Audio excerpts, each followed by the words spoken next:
बारिश में गिरा मुर्गा फार्म, लाखों की संपत्ति का हुआ नुकसान।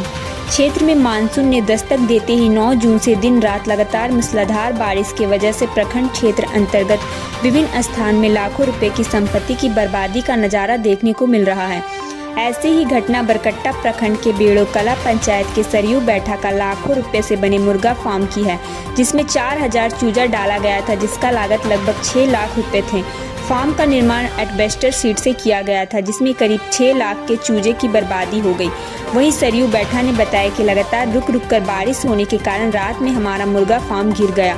उसी रात मैं और मेरे परिवार ज़्यादा बारिश होने के कारण बगल के घर में सोए थे। वहीं रात में अचानक बारिश से मुर्गा फार्म गिर गया। इससे सरयू बैठा को लाखों रुपए का नुकसान हो गया। बरकट्टा हजारीबाग से हमारे संवाददाता अमित कुमार की रिपोर्ट।